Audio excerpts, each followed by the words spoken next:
నీతి కథలు. తెలివి తక్కువ కోతి. ఒకానొక ఊరియందు ఒక ధనవంతుడు కలడు. వాడు పాపాత్ముడు. ఎన్నో పాపములు చేసిన తరువాత వాడికి పాపభీతి పట్టుకుంది. దానితో వాడు ఒక మునీశ్వరుని కలుసుకొని, మునీశ్వరా, నేను తెలిసి ఎన్నో పాపాలను చేశాను. ఇప్పుడు నాకు ఈ అంతిమ దశలో వాటి గురించి భయం పట్టుకున్నది. నేను చేసిన దాని మూలముగా నేను, నా పెద్దలు, పూర్వులు, నా రాబోయే తరముల వారు నరకములో ఘోర పాపములను అనుభవించెదవేమో. దీనిని తమరే తరుణోపాయమును సెలవీయవలెనని వేడుకొనుచున్నాను.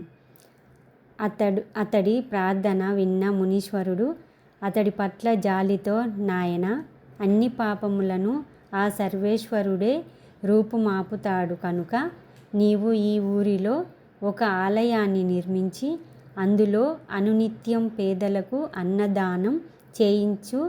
దానితో నీ యొక్క పాపములు పరిహారం అవుతాయని తెలిపాడు.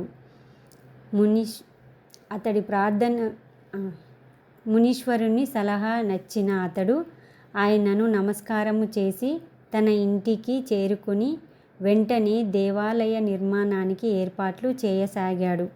ఇందు నిమిత్తంగా కొద్దిగా కలప అవసరమైనది. దానితో కొందరు అడవికి పోయి పెద్ద పెద్ద చెట్లను నరికి ఆ దూలాలను తీసుకువచ్చి మంటప నిర్మాణానికి గాను కొందరు అడవికి పోయి మంటప నిర్మాణానికి గాను వాటిని రంపాలతో కోయసాగారు.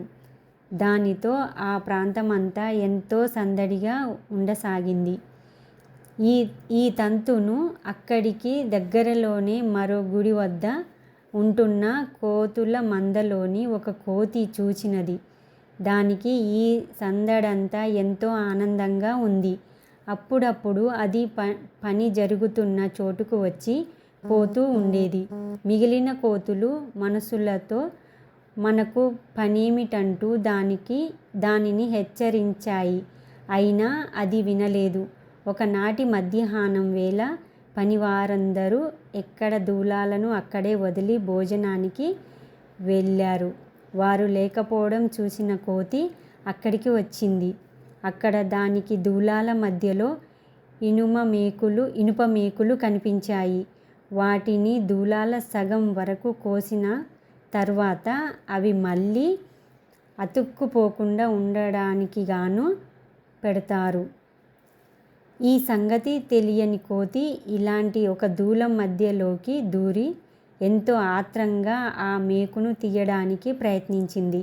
ఎంతకీ రాకపోవడంతో ఒక రాయిని తెచ్చి దానితో బలవంతంగా కొట్టింది.